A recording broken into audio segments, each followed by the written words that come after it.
አቶ ደረጀ በሚያሳዝንና በሚገርም ሁኔታ እስከዛሬ ሲያጨናንቀው የነበረው ጉድ ፈነዳዳ።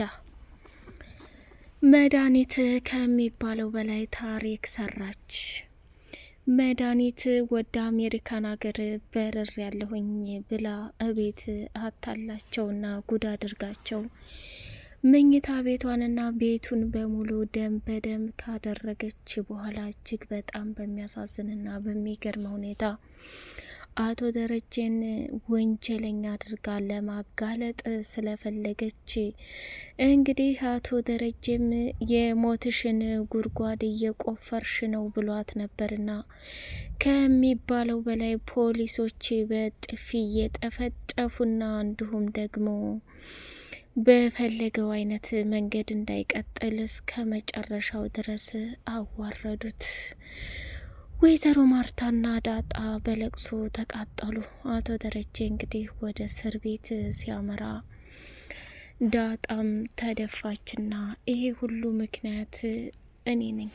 ምን ነው የማላቀህ አባቴ እንደናፈከኝ ኑረህ ቢሆን ከባድና አደገኛ ስህተት ሰራሁ። ወደዚህ ቤት ከጎዳና ተነስቼ ከመጣሁኝ በኋላ ስቃይና ፈተናዬ በዝቶብኛል። ምንም የተለየ ነገር ያገኘሁት ነገር የለም እያለ እንግዲህ ዳጣንም በጸጸት እየተቃጠለችና እየተንገበገበች ትገኛለች። መድኃኒት እዛ ቤት ታሪክ ሰርታን የሄደችው ናታን እውነታውን እያወቀ እንዴት ማርታንስ ይደብቃታል? እዚህ ቤት የተቀመጠው በማርታስ ገንዘብና ወጪ አይደለም ወይ? ምንስ ቢሆን ይሄን ያክል የኔ እህት ትበድለዋለች ብዬ አላስብም። እሱ ግን ይሄን ሁላ ቅሌትና ውርደት ተሸክሞ እውነትን ማጋለጥ እያቃተው እና በእንደዚህ አይነት መልኩ ማርታን እንዲጫወትባት አልፈልግም ብላ ቀወጠችው። አቶ ደረጀ እንግዲህ መድኃኒትን ገላሃል ተብሎ እስር ቤት አንጠልጥለውት ይዘውት ሄዱ። አቢጌል ከሚባለው በላይ በጣም በጣም አዘነች። አባዬ እንደዚህ ያደረገችህን መድኃኒት ገባችበት ገብቼ የእጇን ከፍል እሰጥልሃለሁ። አላንተ የማይገባ ነገር ነው ያደረገችው። አባቴን ምን ያህል እንደነካችብኝና ምን ያህል ስሜቱ የአባትነት ፍቅር አልገባትም። ስለዚህ በዝምታ ላልፈው አልችልም። ወይኔ አቢጌል እያለች በንደት ተቃጠለች። ውሃና ናታን የበሉት ምግብ ከእንቅልፍ ውጭ ምንም ሊያደርግም አልቻለም። በ24 ሰዓት ሙሉ እንደሚደፋቸውና እንደሚገላቸው ስላወቀች ናታንንና እንግዲህ ውሃን ወንጀለኛ ፈጽማ እንዳትባል አስቀድማ ራሷ ከዛ ከቤት አመለጠች ማለት ነው። አቶ ደረጀ የዘላለም እሳት የማይወጣው ከባድና አደገኛ ህመም ነው የደረሰበት። ወይዘሮ ማርታ እንግዲህ የቤቱን ደም ስታይ ከሚባለው በላይ እያለቀሰችና እየተንሰፈሰፈች ቆይ ለምንድን ነው ይሄ ሁላና መከራና ስቃይ እየደረሰብኝ? እኔ ምን በድዬ ነው? እኔ ምን አጥፍቼ ነው? እያለች ከሚባለው በላይ በለቅሶ ቀውጠዋለች። ዳጣ እንግዲህ ለዛ ለቤት ከባድና አደገኛ ህመም እየተሰማት ይገኛል። ከጎዳና ተነስታ ወደዚህ ቤት መምጣቷ ፈተናዋን እያበዛው መሆኑን እንጂ በፍጹም የደስታ ህይወትን እንዳላገኘች ራሷ አሳምነዋለች። ሰላም ሰላም! ውድ የተከበራችሁ የተወደዳችሁ የቻናል ቤተሰቦች እጅግ በጣም ተወዳጁ በጉጉት የምንጠብቀው የዳጣ ድራማ እንደቀጠለ ይገኛል። ቻናሉን ላይክ፣ ሰብስክራይብ እያደረጋችሁ ለምታበረታቱኝ መልካም ቤተሰቦች እጅጉን አመሰግናለሁ። እጅግ በጣም በሚገርም ሁኔታ ታሪክ ተፈጥሯል ማለት ነው። ታሪኩም ደግሞ በጣም በሚያሳዝንና በሚገርም ሁኔታ አሁንም የወይዘሮ ማርታ ስቃይና መከራዋ እንደቀጠለ ይገኛል።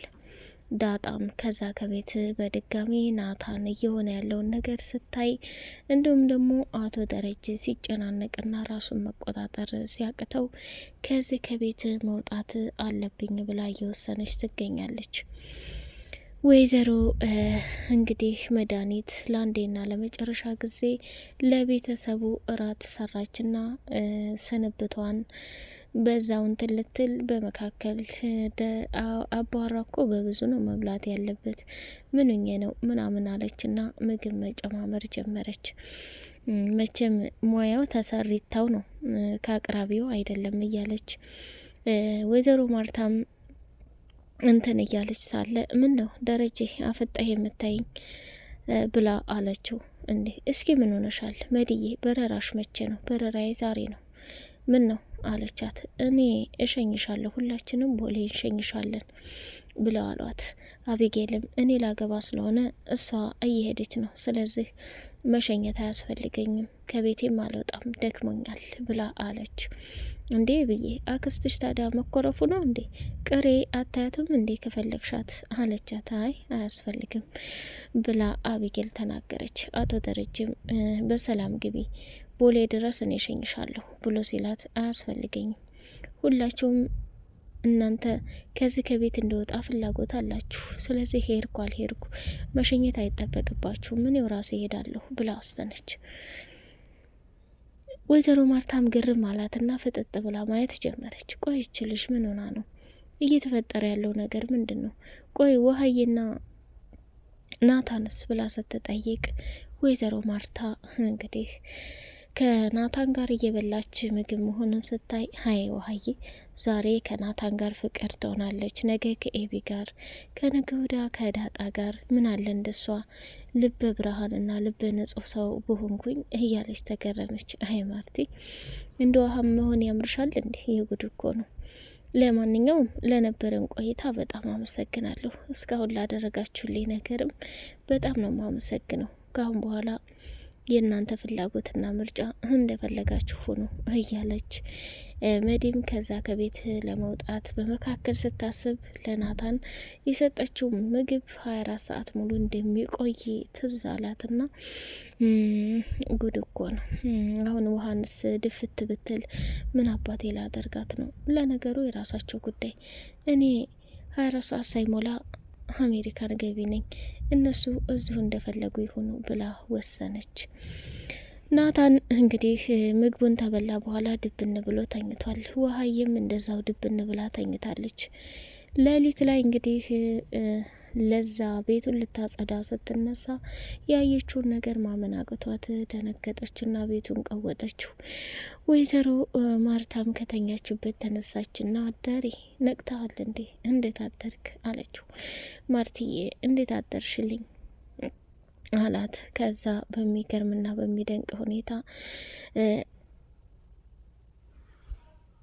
ውሀም እንግዲህ ምጥን ጓደኛዋ ስትመጣ እንደተኛችና እዛው ከመኝታ ክፍሏ እንዳልወጣች ስትነግራት ለዛ ምጥንም ወደ ውሀ መኝታ ክፍል ገብታ እንደምንም ብላ ቀሰቀሰቻት። ናታንም ድብን ብሎ ተኝቶ ዳጣ ሄዳ ቀሰቀሰችውና ናታን እዚህ ቤት የጉድ ጉድ ተፈጥሯል፣ ቆይ ምን ሆነሃል? የት ሆነህ ነው እያለች አለችው። ምንም አልሆንኩ፣ ትንሽ ወዴን አሞኛልና እባክሽ ለዛን ሻሂ በሎሚ እንድታፈላልኝ ንገሪ አላት። እኔ አላፈላልህም እንዴ ወይስ ከኔ ስለማትፈልግ ነው አለችው። አይ እንደዛ ማለት ሳይሆን አንቺ ለምን ትደክሚብኛለሽ ብዬ ነው አላት። ምንም ቢፈጠር ምንም እኔ ለአንተ ብዙ ነገር ባደርግ ምንም መስሎ አይታየኝም። አሁን የምፈልገው ነገር ቢኖር ወደ ሽንት ቤት ልትጣጠብና መጣሁ ሂጂ ውረጂ አላት። ከዛ ቁጭ ብለው ተሰብስበው ናታንና ኤቢ እንዲሁም ናታን ስለተፈጠረው ነገር ማውራት ጀመሩ። ቆይ ምንድን ነው እየሆነ ያለው? መድኃኒት እውነት አልበረረችም፣ ስልኳም አይሰራም፣ የሆነ ነገር የተፈጠረ ይመስለኛል ናታን ብላ ተናገረች። ከዛ ምን ሊፈጠር ይችላል? አሁን እኮ አስፈራሽኝ፣ ጉድ ነው። እና አባዬና ማዬ ወደ የት ሄደው ነው? አባዬና ማዬ ኤርፖርት ሄደዋል። ስንት ሰዓት እንደበረረችና እንትን እንዳለች በጣም ግራ ተጋብተዋል ብላ አቢጌልም ተናገረች። ቆይ ይሄ ነገር ምን ሊሆን ይችላል? አክስቴ እኮ ሻንጣዋም የለም፣ ደግሞ ከመኝታ ክፍሏ እስከ ውጭ ድረስ ሆኗል። ቆይ ይሄ ነገር ምንድን ነው እያለች መጨናነቅ ጀመረች። ወይዘሮ ማርታና አቶ ደረጀም ኤርፖርት ሄደው ሲጠይቁ በፍጹም እንዳልበረረችና መድኃኒት የምትባል ሰው ከሀገር እንዳልወጣች ሲነግሯቸው በጣም ተደናግጠው ወደ ቤታቸው ተመለሱና ምን ማድረግ እንዳለባቸው ሲያስቡ እየተወያዩ ሳለ ወይዘሮ ማርታ ወይኔ እህቴ ምን አጋጠመሽ? ማን ነው እንዲያደረገሽ? እያለች በጭንቀትና በሀሳብ እንትናለች። ናታንም ደግሞ እኔ ያሰብኩትና የጠረጠርኩት ነገር ሆኖ እድሜ ልካችንን ከባድና አደገኛ ችግር እንዳንገባ ኤቢ፣ እዚህ ቤት ከባድ ችግር ተፈጥሯል። አባዬና ማዬ እውነት ሰላም ናቸው ብሎ መናገር ጀመረ። ለዛና ጊዜ እንግዲህ የተፈጠረውን ነገር ደሙንም ሁሉንም ታዩ። በጣም ተደነጋገጡ።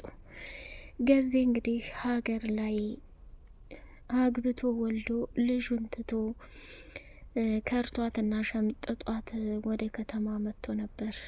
እሱም የሚስቱ ወንድም እንግዲህ ታጥቆ መጣና ገዜን እስከ መጨረሻው ድረስ ሊፋለመውና ሊያሰቃየው ወስኖ ዝቶበት መጣ።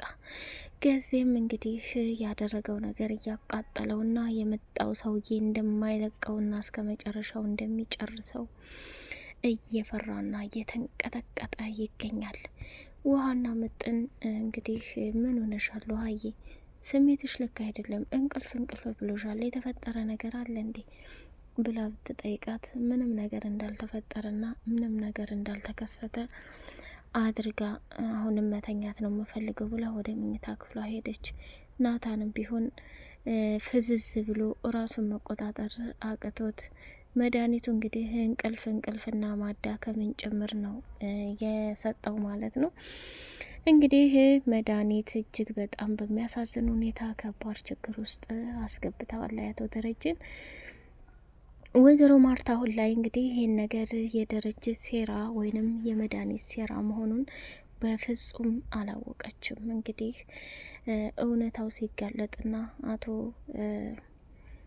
ደረጀ እንግዲህ መጨረሻ ያለው አማራጭ ምንድነው? ፖሊሱ ሰተት ብሎ መጣና ገዜ እዛው በር ላይ ሆኖ የተደነባበረና የቆየውን ቆይታ ካሳለፈው የሚስቱ ወንድም ጋር ብዙ ነገር ዝቶበት ፈርቶ ተንቀጥቅጦ ስለነበረ መጨረሻ ላይ ምን ቢፈጠር ጥሩ ነው? በጣም በሚገርምና በሚያሳዝን ሁኔታ አወከኝ ብሎ መርማሪ ፖሊስ ሲጠይቀው ጊዜ ያልተባለውን ነገር መቀበጣጠርና መርበትበት ጀመረ። የዚህ የቤት ባለቤት ይኖራሉ ብሎ ሲጠይቀው አዎን አሉ፣ ሂድና ጥራልኝ ብሎ አለ።